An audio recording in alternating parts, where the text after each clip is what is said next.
Hello everyone, welcome to Edutap. आप सभी का बहुत बहुत स्वागत है आज के हमारे इस सेशन में। और आज के इस सेशन में हम डिस्कस करेंगे आपके आरबीआई असिस्टेंट 2017 के प्रिलिमिनरी एग्जाम में पूछे गए क्वांट के मेमोरी बेस्ड क्वेश्चन। तो ये पार्ट 2 होगा। पार्ट 1 में हमने पहले 20 क्वेश्चन डिस्कस किए थे, जिसका लिंक आपको इसी वीडियो के डिस्क्रिप्शन बॉक्स में मिल जाएगा। तो ये दोनों पार्ट आपको ज़रूर देखने हैं, ठीक है। तो चलिए स्टार्ट करते हैं आज का हमारा सेशन। आगे बढ़ने से पहले अगर अभी तक आपने हमारा यूट्यूब चैनल सब्सक्राइब नहीं किया तो इसे सब्सक्राइब कर लें। फ्री कंटेंट, इस लेक्चर की पीडीएफ और भी बहुत सारी इन्फॉर्मेशन के लिए टेलीग्राम चैनल से जरूर जुड़िए, जिसका लिंक इसी वीडियो के डिस्क्रिप्शन में है। तो स्टार्ट करते हैं क्वेश्चन नंबर 21 से। फर्स्ट 20 क्वेश्चन हमने पहले पार्ट में डिस्कस कर लिए थे और उसका लिंक इसी वीडियो के डिस्क्रिप्शन में है, वो भी जरूर देख लीजिएगा, ठीक है। चलो देखो क्वेश्चन क्या है। The difference between the simple and the compound interest earned on a sum of money at the rate of 5% पर annum for 2 year is ₹42। Find the principal. तो दोनों ही तरीके से कर सकते हैं। एक तो फॉर्मूला भी होता है, ठीक है। डिफरेंस जो जब भी ये 2 ईयर के लिए होता है, जब भी आपको प्रिंसिपल निकालना हो, प्रिंसिपल इज इक्वल टू होता है difference into 100 square divide by rate square, ठीक है। ये सिर्फ ओनली फॉर 2 ईयर्स लगेगा, ये ओनली फॉर 2 ईयर्स। जब भी 2 साल के सिंपल और कंपाउंड इंटरेस्ट का डिफरेंस दे रखा होगा तभी आपको ये फॉर्मूला अप्लाई करना है, ठीक है। तो यहाँ पे जो डिफरेंस है वो कितना है, 42 है। 100 का स्क्वायर करूँ तो 100 इंटू 100, और रेट जो है दैट इज 5% पर एनम, तो 5 इंटू कितना हो जाएगा, 5 हो जाएगा, ठीक है। तो ये 5 गुना 5 25 से इसको सिंपलीफाई करेंगे तो 4 4 दूनी 8, 4 चौके 16, और ये 100। तो जो प्रिंसिपल होगा वो 16,800 हो जाएगा आपका, यानी option C is the right answer. Next देखिए भाई, Ram is twice as fast as Aman. जो राम है, राम की जो एफिशिएंसी है वो अमन की एफिशिएंसी से ट्वाइस फास्ट है। तो दैट मीन्स अगर अमन 1 है तो राम की एफिशिएंसी 2 होगी। And Aman is thrice as fast as Rohit in doing a work. जो अमन है वो रोहित से थ्राइस फास्ट है। तो अमन और रोहित की एफिशिएंसी में अगर रेशियो देखूं तो दैट इज 3:1। तो इसको भी इसी में चेंज कर लेंगे। अगर यहाँ पे अमन 3 है तो यहाँ भी 3 होगा, तो राम इससे डबल यानी कितना हो जाएगा, 6 हो जाएगा, ठीक है भाई। तो ये इनकी एफिशिएंसी आ गई। अब कह रहा है कि working together they can finish the work in 10 days. अगर तीनों मिलकर के काम करें, राम, अमन और रोहित, तो किसी भी काम को 10 डेज के अंदर फिनिश कर देते हैं, ठीक है। तो पूछ रहा है कि in how many days can Aman and Rohit together finish the work. तो अमन और रोहित उस काम को कितने दिन में करेंगे। तो पहले तो हमारे पास वर्क ही होना जरूरी है। वर्क इज इक्वल टू होता है टाइम इनटू एफिशिएंसी। बट ध्यान रखिए, जिसकी एफिशिएंसी ले रहे हो उसी की टाइमिंग भी लेनी है। तो यहाँ पे टाइमिंग हम तीनों की ले रहे हैं। तीनों की टाइमिंग कितनी है, 10, तो एफिशिएंसी भी तीनों की लेंगे। तो राम की एफिशिएंसी 6 है, अमन की 3 है, रोहित की 1 है, तो टोटल एफिशिएंसी कितनी हुई, 10। तो जो टोटल वर्क होगा दैट इज 100 यूनिट। अब ये 100 यूनिट वर्क हमें करवाना है किससे, अमन और रोहित से। तो अमन और रोहित इस काम को कितने दिन में करेंगे, 100 डिवाइड बाय अमन और रोहित की एफिशिएंसी। अमन की 3 है, रोहित की 1 है, तो 3 + 1, तो 100 डिवाइड बाय 4, यानी अमन और रोहित इस वर्क को फिनिश कर देंगे विद इन 25 डेज। तो option C is the right answer. Next question देखिए भाई, there are 2 pipes A and B which can fill a tank in 30 hours and 15 hours respectively. A pipe उसको 30 minute के अंदर fill करता है, sorry hours के अंदर फिल करता है, और जो बी पाइप है that can fill the whole tank in 15 hours. There is a leak as well, उनके बीच में एक लीक भी है। When these all 3 pipes plus leak are active they take 12 hour 30 minute to fill the tank. अगर तीनों भरे, मान लीजिए वो लीक सी है, अगर तीनों एक साथ चलें तो 12 घंटे 30 मिनट लगते हैं। तो 12 से 1/2 यानी 25/2 आवर्स लगते हैं, ठीक है। 12 और ये 30 मिनट में हाफ हो गया, ठीक है। तो find the time in which the leak can empty the whole tank. तो बताओ कि लीक अकेला उसको कितने टाइम में खाली कर सकता है। तो अब तीनों की मल्टीपल वैल्यू ले लीजिए। मान लीजिए उस टैंक की कैपेसिटी 150 लीटर है। अगर ए 30 आवर्स में फिल करता है तो 1 आवर के अंदर कितना फिल करेगा, 5। बी 15 में फिल करता है तो 1 आवर में कितना फिल करेगा, 10। और अगर तीनों 25/2 में फिल करते हैं तो 150 डिवाइड बाई 25/2, ठीक है। तो ये तीनों कितना फिल करेंगे, 12। अब ये देखो कि ए ने कितना फिल किया, 5, बी ने कितना फिल किया, 10, बट टैंक के अंदर गया कितना, 12। तो सी की जो एफिशिएंसी है वो 3 लीटर पर आवर नेगेटिव है, मतलब सी जो है 1 घंटे में 3 लीटर बाहर निकालता है, ठीक है ना, तभी तो 12 बनेगा। 5 + 10 15 - 3 12। तो सी की एफिशिएंसी हमें पता चल गई कि 3 लीटर पर आवर वो क्या करता है, एम्प्टी करता है। तो अगर सी अकेला चले तो 150 को कितने आवर में एम्प्टी कर देगा, तो 150 को वो 50 आवर्स के अंदर एम्प्टी कर देगा, ठीक है। तो यही तो पूछा है कि find in the time which the leak can empty the whole tank. Clear है भाई सभी को। चलिए next question. Two pipes can fill a tank in 10 and 12 20 hours respectively, and one leak can empty the same tank in 40 hours. If these all three are active opened, then find the total time needed to fill the tank. फिर से बहुत easy question है। दो tank है, मान लीजिए एक tank ए है, दूसरा बी है, जो 10 और 20 आवर्स के अंदर फिल करते हैं, और तीसरा जो है उसी सेम टैंक को 40 आवर के अंदर एम्प्टी करता है। तो उसकी एफिशिएंसी हमने नेगेटिव ले ली क्योंकि वो एम्प्टी कर रहा है। अब मान लीजिए उस टैंक की कैपेसिटी है 40 लीटर, तो ए उसके अंदर कितना पानी डालेगा 4, बी कितना डालेगा 2, और सी कितना एम्प्टी करेगा 1। तो जब तीनों चलेंगे ए बी और सी, तो ए 4 डालेगा, बी 2 डालेगा और सी -1। तो 4 + 2 6 - 1, तो 5 लीटर पर आवर क्या होगा, खाली होगा भाई। और खाली कितना करना है 40 लीटर, तो 40/5, तो इसको एम्प्टी करने में कितना आवर्स का टाइम लगेगा, 8 आवर्स का। तो ऑप्शन जो डी है वो आपके क्वेश्चन का राइट आंसर हो जाएगा, ठीक है भाई। बात समझ में आई सभी को। चलिए next question. There are 3 persons A B and C, C is 2 years younger than A. जो सी है वो 2 year यंगर देन ए है, तो दैट मीन्स ए जो है वो सी से 2 year एल्डर होगा भाई, ठीक है। And B is 12 years older than A. जो बी है वो ए से 12 year ओल्डर है, तो बी जो होगा वो ए से 12 year ओल्डर होगा भाई, ठीक है। And if A + 2 divide by B + 4 that is equal to 1/3, find the age of C 5 year hence. तो सी की एज बताओ 5 year हैंस बाद कितनी होगी। तो जब भी इस टाइप का क्वेश्चन मिले आपको इक्वेशन नहीं बनानी है, इनको सिंगल एक एलिमेंट में चेंज कर लो। कि मान लीजिए सी की जो प्रेजेंट एज है वो एक्स है, तो जो ए की एज होगी दैट इज सी से एक्स है तो एक्स + 2 हो जाएगी, और जो बी की एज होगी दैट इज ए + 12 है तो एक्स + 2 + 12 यानी कि x + 14 होगी। अब ये वैल्यू यहाँ पे पुट कर देते हैं, तो a की कितनी है x + 2 और +2 डिवाइड बाय b कितना है भाई x + 14 और +4 दैट इज इक्वल टू 1/3।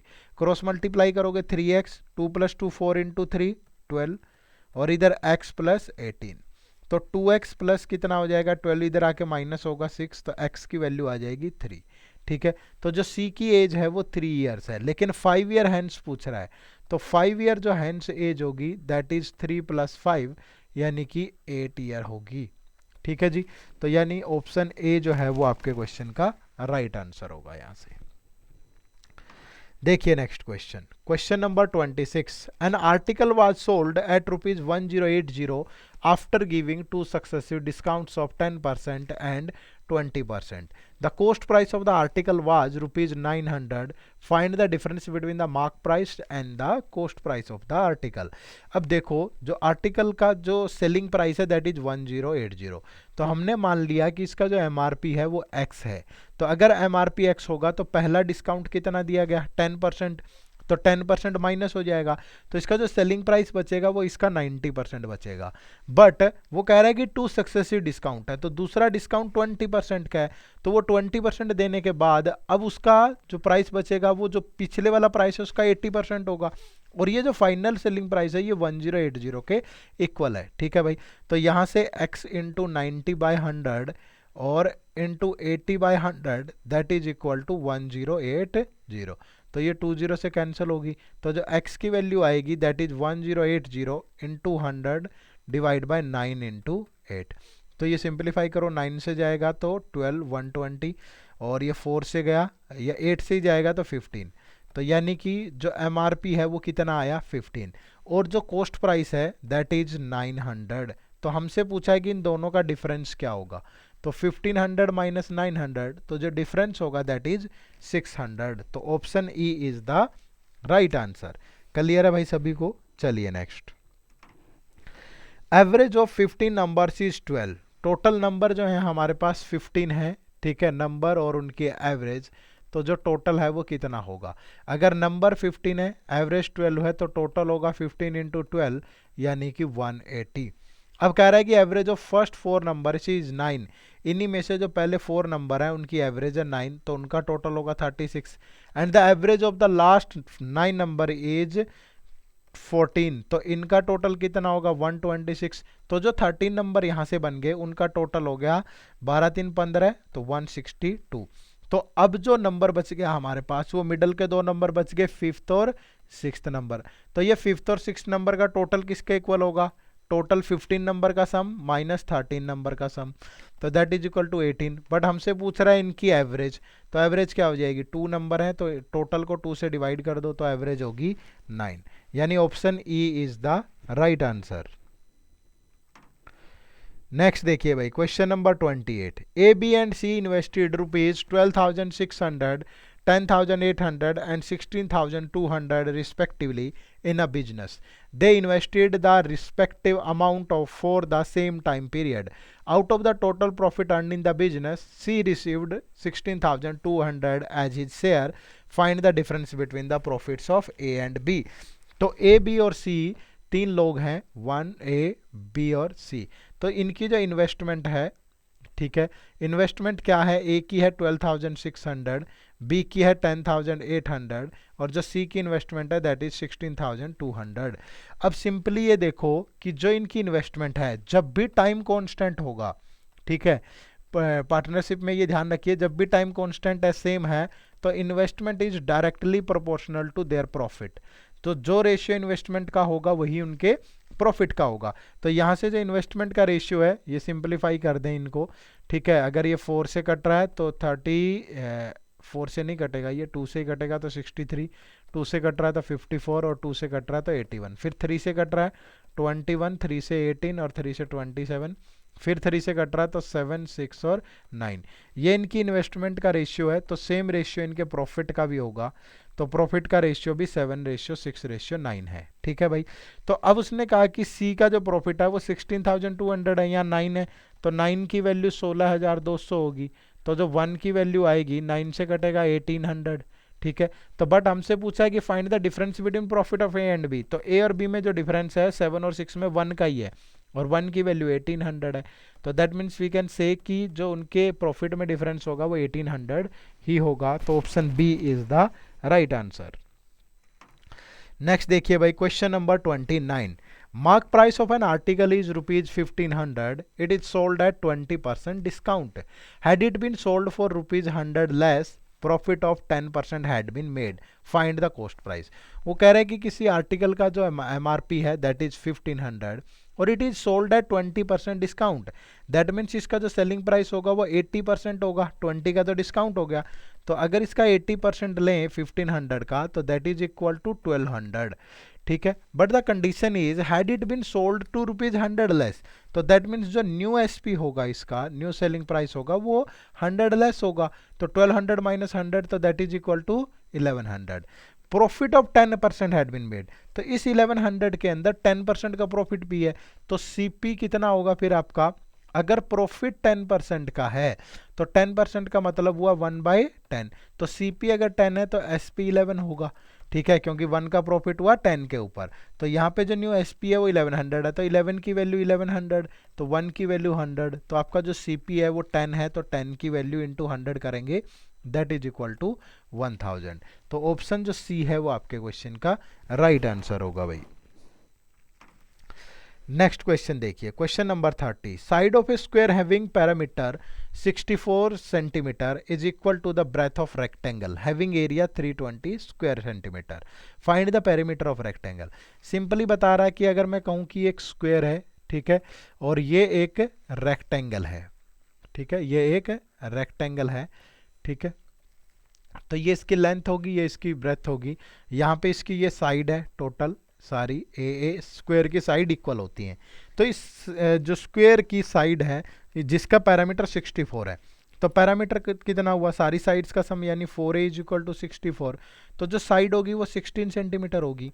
ये साइड जो है ये रेक्टेंगल की ब्रेथ के इक्वल है, ठीक है, यानी b की वैल्यू भी कितनी होगी 16 सेंटीमीटर, तो हमसे पूछ रहा है कि इस रेक्टेंगल का पैरामीटर क्या होगा अगर इसका एरिया 320 है। तो हमें पता है कि रेक्टेंगल का जो एरिया है वो L इंटू बी होता है। तो L इंटू बी कितना है 16, दैट इज इक्वल टू 320। तो जो लेंथ आएगी वो 16 से सिंप्लीफाई होकर 20 सेंटीमीटर आ गई, या 20 मीटर, सेंटीमीटर है तो सेंटीमीटर आ गई। तो L आ गई 20 सेंटीमीटर। अब हमसे पूछ रहा है पेरीमीटर ऑफ रेक्टेंगल। तो जो रेक्टेंगल का पेरीमीटर होता है that is equal to 2 into L plus B. तो 2 इंटू लेंथ कितनी है 20, ब्रेथ कितनी है 16, तो ये कितना होगा 36 दूनी 72 सेंटीमीटर। तो 72 centimetre, option C is the right answer. Next question देखो भाई, question number 31। Number of students in school in 2012 is 3200। 2012 के अंदर जो नंबर ऑफ स्टूडेंट है that is 3200। In 2013 it is increase by 30। तो 2013 के अंदर ये 30% इंक्रीज हुए, तो 130% ऑफ कितना हो गया 3200। तो ये दैट इज इक्वल टू कितना हो जाएगा भाई 0, 13 दूनी 26, 13 39 और 2 41, 4160। ठीक है। In 2014 it is decrease by 5% as compare to 2013। ठीक है। अब जो 2014 है this is decrease by 5% as compare to 2013। तो दैट मीन्स ये 95% ऑफ 2013 यानी कि 4160। तो इसको सिंप्लीफाई करेंगे 95 बाय 100 इंटू 4160। 0 से 0 5 से कटेगा 2, 5 से 19 और 2 से कटेगा तो 208। तो 19 अट्ठा 152, 38 39। तो 2014 के में स्कूल में कितने स्टूडेंट होंगे 3952। ठीक है। तो if in 2014 number of boys is this, तो इसके अंदर अगर नंबर ऑफ बॉयज जो हैं वो 2893 हैं, तो find the number of girls in school. तो गर्ल्स कितनी होंगी भाई, टोटल नंबर ऑफ स्टूडेंट है 3952, इसमें से 2893 माइनस कर दो। तो 12 में से 3 गया 9, ये 4 और 14 माइनस 9 होगा तो 5 और ये 8 0, तो 1059। ठीक है। तो option B is the right answer. ठीक है भाई, चलिए नेक्स्ट क्वेश्चन नंबर 32 देखिए। Circumference of a semi circle is 108। जो सेमी सर्कल होता है वो सर्कल का हाफ होता है। ठीक है। तो ये सर्कल का हाफ हुआ। ठीक है। और जो सरकमफ्रेंस होगी पूरे स्क्वायर जो सर्कल होता है उसकी सरकमफ्रेंस होती है 2 पाई आर। तो ये जो ये बचेगी, तो ये हाफ होगी उस सर्कल की, तो ये बचेगी पाई आर प्लस ये वाला हिस्सा भी तो फिर आप कवर करोगे ना। तो ये क्या है इसका डायमीटर, तो पाई आर प्लस 2r। ये सरकमफ्रेंस होती है किसकी सेमी सर्कल की। ठीक है। और that is equal to 108 centimetre. ठीक है भाई। तो find the circumference of a circle whose radius is equal to the diameter of the semi circle. तो यहां से आपको क्या करना है, पहले डायमीटर निकालना है। तो पहले रेडियस निकालो।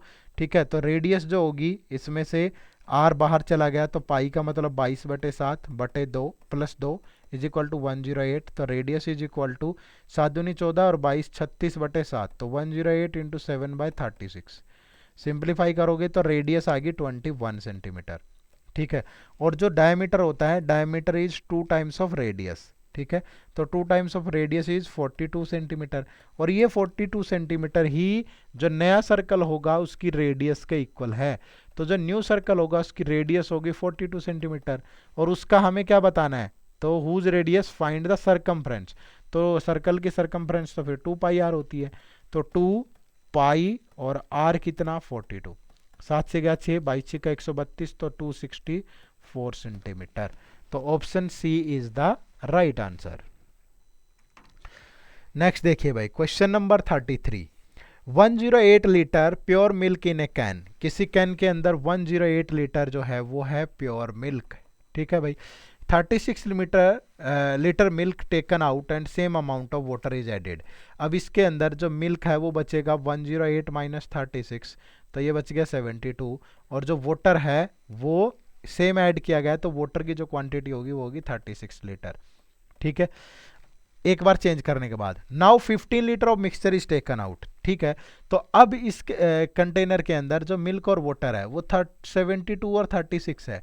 अब इसमें से 72 बाई 108 इंटू 15, क्योंकि 15 लीटर मिक्सचर निकल रहा है तो मिल्क कितना निकलेगा, इतना निकलेगा। वाटर कितना निकलेगा 36 बाई 108 इंटू 15, ये कट गया 3 से, ये कट गया 5। तो वाटर जो रिमूव होगा वो 5 लीटर होगा। और ये 36 दूनी 72, 36 दिया 108, 2 3 से कट गया 5, तो मिल्क जो रिमूव होगा वो 10 लीटर होगा। ठीक है। तो इसमें से 10 लीटर मिल्क रिमूव हो गया और 5 litre water. And 7 litre water is added, अब इसमें 7 लीटर वाटर ऐड कर दिया, ठीक है। तो अब फाइनली 36 प्लस 2, इसके अंदर 38 लीटर मिल्क है, वाटर है सॉरी, और 72 माइनस 10 62 लीटर इसके अंदर मिल्क है। हमसे पूछ रहा है कि water consist what percent of the total mixture, तो वाटर अभी कितना है इसके अंदर 38, और टोटल कितना है 62 बाई प्लस 38, परसेंटेज में कन्वर्ट करोगे इनटू 100, तो ये 100 ये 100, तो मतलब उसके अंदर जो वाटर की जो वाटर है वो 38% है। तो option C is the right answer. Clear है सभी को? नेक्स्ट देखो भाई, question number 34, rupees X was invested by a at 5% simple interest for 3 years in a scheme, ठीक है। Total amount received by him was ₹3450, ठीक है। अब जो एक्स इन्वेस्ट किया गया है ये प्रिंसिपल ही होगा, तो ये 100% होगा भाई। अब 5% से 3 साल का जो इंटरेस्ट होगा वो कितना होगा 15%, तो टोटल अमाउंट यहाँ से कितना बना 115%, दैट इज इक्वल टू 3450। तो 1% की वैल्यू कितनी आ जाएगी 3450 डिवाइड बाई 115, तो ये कट गया 30 से, तो 1% इज इक्वल टू 30। अब वो कह रहा है कि the same amount x is invested at, तो वही सेम अमाउंट इन्वेस्ट किया 100%, 4% सिंपल इंटरेस्ट फॉर 4 ईयर, तो इंटरेस्ट बनेगा 4% इंटू 4, तो फाइंड इट अमाउंट रिसीव्ड, तो टोटल अमाउंट हुआ 116%, 1% 30 है तो 116 कितना हो जाएगा, मल्टीप्लाई करेंगे 3480, तो ऑप्शन बी जो है वो आपके क्वेश्चन का राइट आंसर हो जाएगा, ठीक है भाई। चलिए नेक्स्ट देखो भाई, question number 35, a person travels eight 60 kilometre per hour on the first day for x minute, तो फर्स्ट डे की बात हो रही है, फर्स्ट डे जो स्पीड है that is 60 kilometre per hour and the time taken by him is x minutes, ठीक है। ऑन द सेकेंड डे, अब सेकेंड डे की बात हो रही है, सेकेंड डे पे क्या है, ही travels a total distance of 250 kilometre, जो डिस्टेंस है उसने ट्रेवल किया that is 250 kilometre at a speed of 75 kilometre per hour, जो स्पीड है that is 75 kilometre per hour है, ठीक है। The distance travelled by the person on the first day is 60% of the distance travel on the second day, तो यहाँ पे जो distance travel हुआ है फर्स्ट डे पे जो डिस्टेंस ट्रेवल हुआ है वो इसका 60% है, तो इसका 60% लेंगे भाई 250 का, तो ये 0 से 0 कैंसिल हो जाएगी, 0 से 0 ये भी कैंसिल हो गया, तो that is equal to 150 kilometre. तो the find the value of x, ठीक है, तो find the value of x, अब जो डिस्टेंस होता है distance by speed that is equal to होता है टाइम, और टाइम कितना है एक्स मिनट, ठीक है भाई। बट ये तो आएगा किसमें आवर्स के अंदर, 3 से कट गया 5 और 3 से कट गया 2, तो ये तो 5/2 आवर्स आ गया भाई, ठीक है। तो 5/2 आवर्स का मतलब 1/2 आवर, तो कितना हो गया 150 मिनट्स, तो x की जो वैल्यू होगी वो कितनी होगी 150 होगी, तो option C is the right answer. Clear है भाई? चलिए, तो thank you very much session को इतना प्यार से देखने के लिए, ठीक है। और ये आपका complete RBI assistant preliminary exam के अंदर 2017 में जो क्वांट का सेक्शन पूछा गया था उसके मेमोरी बेस्ड क्वेश्चंस थे। उम्मीद करूंगा कि आपको ये सब चीज़ें समझ में आ गई होंगी। कोई भी डाउट है तो आप हमें कमेंट सेक्शन में ज़रूर बताइएगा। आपकी कोई भी क्वेरी है तो दिए गए नंबर पे कॉल करिए या hello@edutap.co.in पे आप हमें 24/7 कभी भी मेल कर सकते हैं, ठीक है। चलिए, तो मिलते हैं नेक्स्ट सेशन में। Thank you very much. जय हिंद, जय भारत।